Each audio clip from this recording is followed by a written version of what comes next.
Hola a todos. Hoy nos metemos de lleno en el acuerdo comercial entre la Unión Europea y Centroamérica. El objetivo, sacarle el máximo partido.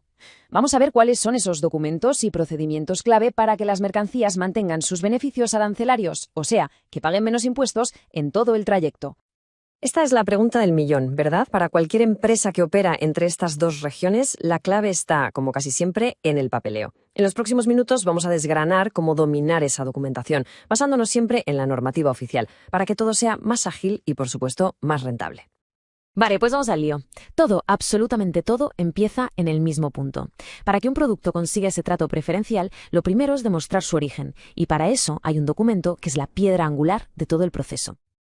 Y aquí lo tenemos, el certificado EUR.1. Pensemos en él como si fuera el pasaporte de la mercancía. Es el documento que viaja con el envío desde Europa y que básicamente grita «¡Oye, que soy de la Unión Europea!». Y esto, claro, es la llave para conseguir aranceles más bajos o incluso cero, o sea, un ahorro directo en vena para la operación. Y mucho ojo con esto que parece una tontería, pero es crucial. Uno de los fallos más típicos y que provoca el rechazo automático del certificado es olvidarse de esta casilla. La casilla 4, la del país de origen, tiene que estar sí o sí rellenada. Debe poner claramente Unión Europea o el país miembro específico. Si no, el documento no vale nada.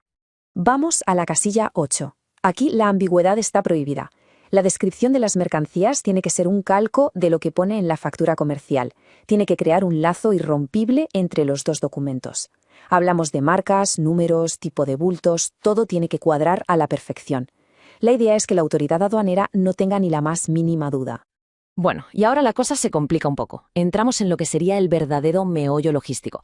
Imaginemos la situación. Una mercancía europea llega a un país de Centroamérica, pero ese no es su destino final. Desde allí tiene que ir a otro país de la región. La gran pregunta es, ¿cómo hacemos para que no pierda su beneficio arancelario por el camino? Pues aquí es donde hay que tomar una decisión clave. Pongamos un caso práctico. El envío aterriza en El Salvador, pero una parte tiene que seguir viaje hacia Guatemala. Ojo, porque dependiendo del estatus aduanero que tenga esa mercancía en El Salvador, el documento que necesitamos y todo el proceso cambia por completo. Es una bifurcación en el camino y hay que saber cuál tomar. Vale, vamos a verlo en detalle. Como se ve aquí, hay dos caminos, dos escenarios totalmente distintos. La elección entre uno y otro depende de una sola pregunta.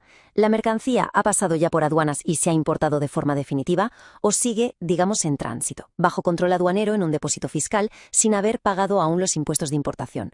Porque dependiendo de la respuesta necesitaremos o un EUR1 sustitutivo o un CA1. Entonces, si la mercancía sigue bajo control aduanero, el camino es el oficial, el que involucra a la autoridad. El reexportador tiene que coger el EUR.1 original, presentárselo a la autoridad competente del país de tránsito y pedirle que emita un certificado nuevo, uno sustitutivo. Es la propia autoridad la que se encarga de dar fe de que el origen europeo se mantiene. Ahora, ¿qué pasa si la mercancía ya se ha importado, si ya está nacionalizada? Pues el procedimiento es otro. Aquí la autoridad aduanera no interviene. Es el propio exportador, la empresa que está en ese primer país centroamericano, la que rellena y firma el certificado CA.1. Lógicamente lo hace basándose en el EUR.1 original con el que importó la mercancía, pero la responsabilidad de emitir este nuevo documento es suya. Y que nadie piense que esto del CA1 es un apaño informal, ¿eh? Para nada. Este certificado tiene una base legal muy sólida, que es la Resolución 384/2017 del Comieco. Se creó precisamente para esto, para hacer más fácil mover productos europeos dentro de la propia región centroamericana sin perder las ventajas arancelarias. Perfecto, ya conocemos los documentos. Pero saber cuáles son es solo la mitad del trabajo. Ahora viene la otra mitad, igual de importante.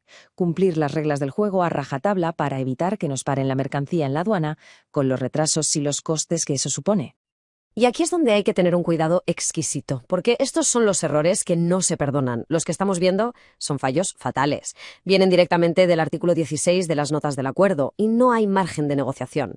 Si el certificado tiene uno de estos errores, un formulario incorrecto, la casilla de origen en blanco, una fotocopia, va a ser rechazado, sin más.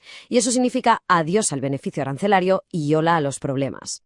Pero bueno, no todo es tan estricto. Lo interesante es que el propio acuerdo tiene un punto de flexibilidad. Es consciente de que pueden colarse pequeños errores, cosas como un simple fallo al teclear, que la información se salga un poco de la casilla.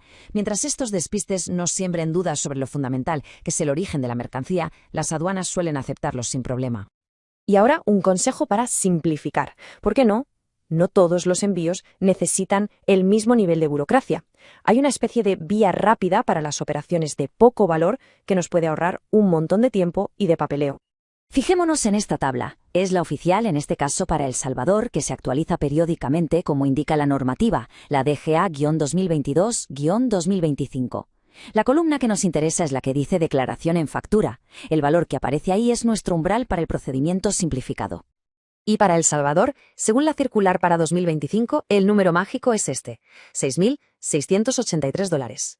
Si el valor de un envío está por debajo de esa cifra, que son los famosos 6.000 euros, nos olvidamos del certificado EUR1. No hace falta. Con una simple declaración de origen escrita en la propia factura comercial es más que suficiente. Así de fácil. Venga, pues para que quede todo bien atado, vamos a resumirlo en una especie de kit de herramientas comercial, una chuleta rápida para tener clarísimo qué documento hay que usar en cada momento. Y aquí lo tenemos, el kit al completo. Súper sencillo. 3 documentos para 3 escenarios comerciales. El EUR.1 para el viaje directo desde la Unión Europea. El EUR.1 sustitutivo si movemos la mercancía entre países de Centroamérica pero sin haberla importado aún. Y el CA.1 si esa mercancía ya se importó y la reexportamos. Quien controla esta tabla, controla el juego. Al final, la gestión de estos documentos no debería verse como un obstáculo, sino todo lo contrario. Es una herramienta estratégica. Si conocemos las reglas y usamos el papel correcto en el momento justo, las puertas para un comercio mucho más fluido y rentable entre Europa y Centroamérica se abren de par en par.